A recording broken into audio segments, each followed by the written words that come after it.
And hello everyone, my name is Sir Juicy Jerry. Thank you all for tuning into my channel. And since it's Binibini season once again, and it's just few days left before we crown the new queen, I just thought of making this video because while I was cleaning my room, I was able to find this 2019 planner, and I happened to browse upon this page and I saw that while watching the Binibining Pilipinas, I was writing down notes as to my favorites and who are my picks to take home the crown. So we are going to discuss that one by one so that you'll have a view on who among the lovely Binibinis were my favorites then. Okay, all right, so let us look back. um June 9, 2019, when we had the coronation night of the Binibini for the 2019 edition. It was sobrang lahat ng mga girls noon ang gaganda, and it was really a tight competition, primarily because Catriona Gray was crowned then as the 2018 Miss Universe. So really the pressure was on. I mean, it's not only Catriona Gray, but also the rest of the queens of the Binibinis of 2018 really had a good performance during their international pageants. I mean, Karen Gallman was able to bring home the Miss Intercontinental crown, our first ever Miss Intercontinental crown. And of course, the first runner-up finish of Maria Atisa Manalo on Miss International. And of course, Michelle Gumabao also had her fair share of nice performance on Miss Globe. And then Jessa Wellar as Miss Supranational. And too bad that Eva Psyche Patalinhog wasn't able to fit into the semis, but nevertheless for their batch it was really a good performance. So really the pressure was on for the candidates of Binibining Pilipinas 2019 then. Okay, so let's talk about my top picks for the winners. Okay, so based on my notes, let's have first the second runner up. I mean, this is I made a list prior to the coronation, basing it on their preliminary performance and basing it on my bias. Okay, so my wish list were, let's have first for second runner up. I was rooting for Jessary Dumaging. Okay, I wanted her to have a crown, but I feel that she's raw yet, so I wanted to have her as second runner up. And also I was, because I had an alternate, and when my alternate was April May Short. Same explanation with Jessary. I feel that she's still very raw, and I wanted to have a higher crown for her, and I wanted her muna to be as the second runner-up. But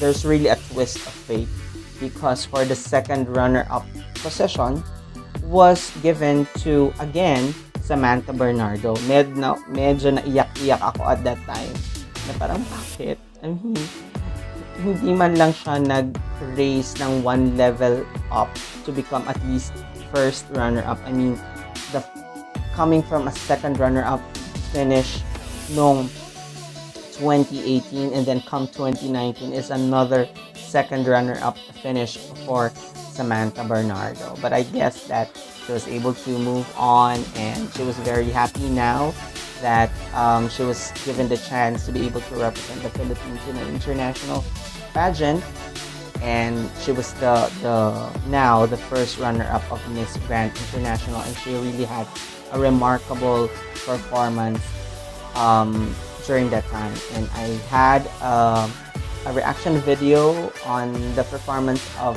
Samantha Bernardo, so also check that one out. Okay, so let's talk about the my wish list for first runner up. So I had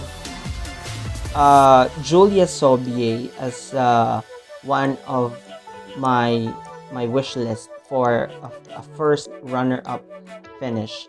I wanted her to have a crown. However, I just feel that she's still very raw, coming from no experience at all. I mean, just her good communication and experience, but not a pageant experience. I would want her to temporarily assume a first runner-up finish because I wanted her to compete again. But hindi naibigay kay Sobye, and she wasn't able to make it to at least top 25. Then I had Hannah Arnold as my alternate. She was really statuesque, but medyo during that night, medyo nakulangan ako on her performance, and the eventual first runner-up was Aya Abisamis.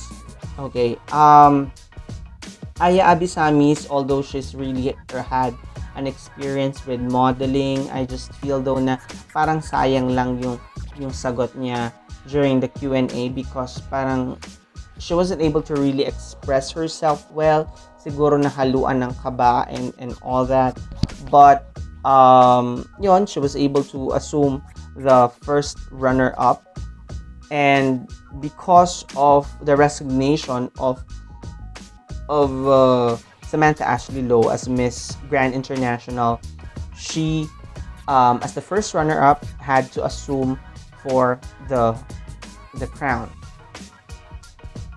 And now for the Miss Globe, my choice would be Eileen De Vera and Leren May Bautista.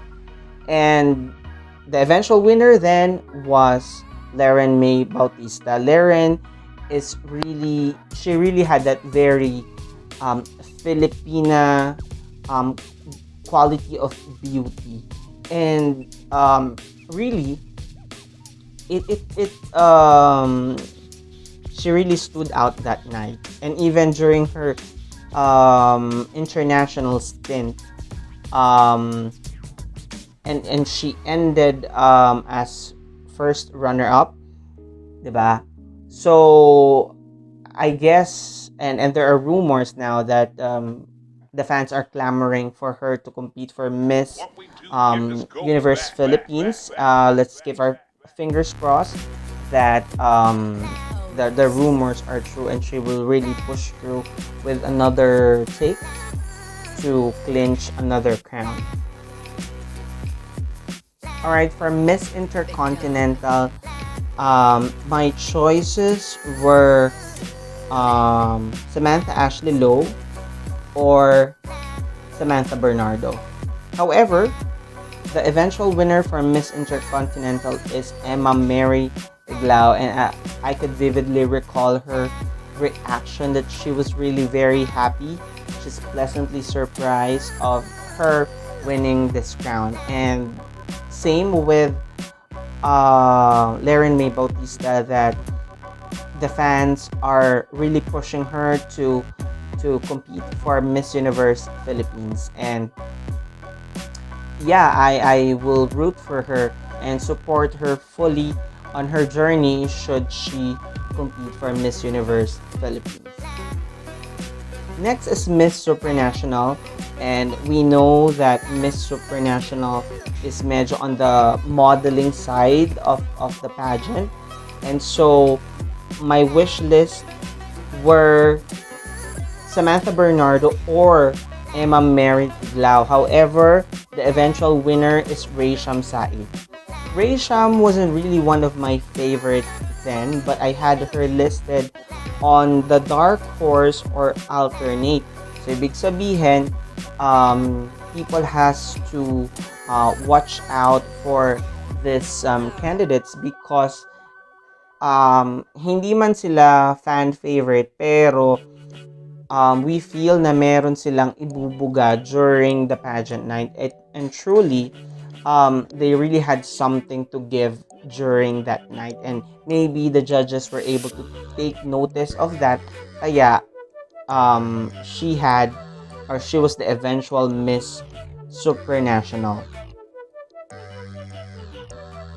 Alright, so next crown is Miss Grand International.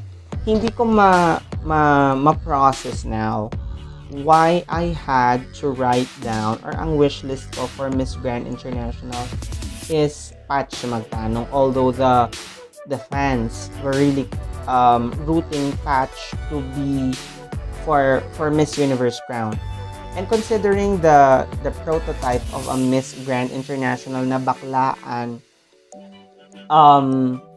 parang hindi naman, I realize now na parang hindi fit si Patch. And also on my alternate is Samantha Ashley Lowe. Hindi ko alam, pero the eventual winner then was Samantha Ashley Lowe.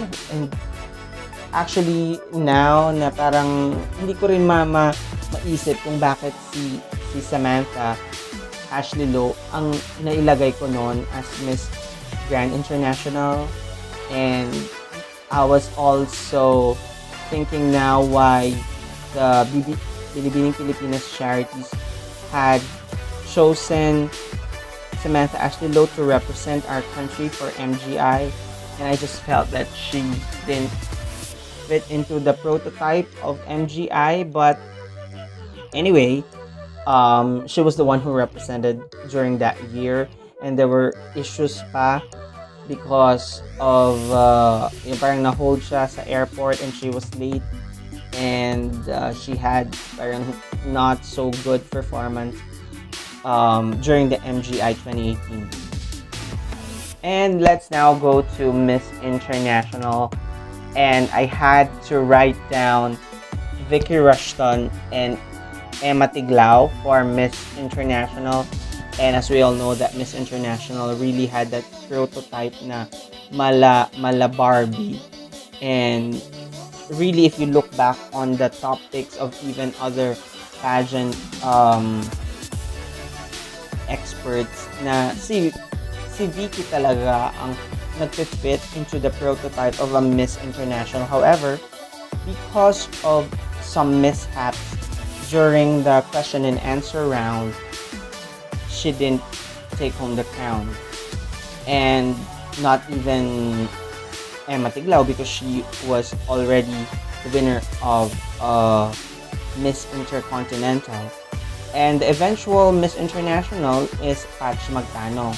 And it did not cross my mind that Patch will be the Miss International, because hindi naman siya on the Barbie prototype. Yeah, I mean, her brains are unquestionable, but she really had a nice performance during the Miss International. But yun na nga, the fans were really wishing for Vicky Rushton for Miss International, and I had the same sentiments. And let's now go to the major crown, Miss Universe Philippines, and I had either Patch Magtanong and Gasini Ganados. And true enough, that the eventual winner that night was Gasini Ganados of Talisay, Cebu. And although that I was kind of disappointed during the QA round, because she wasn't really able to answer the question directly, but I guess that the organizers and the judges were able to see something out of Gazini to be the one, or the best one, to represent the country for Miss Universe Philippines. And that's it, ladies and gentlemen. Those girls were the cream of the crop. Let us support the queens, and also let's watch out on July 11th, Sunday, that's 9:30 p.m., the 57th Grand Coronation Night of Binibining Pilipinas 2021. And that's gonna be live on YouTube, and I'm gonna have another commentary on my favorites, and please do watch out for that on my next video. If you like this content, Again, please follow me on YouTube that at Sir Juicy Jerry. And don't forget to like, share, and subscribe. Thank you.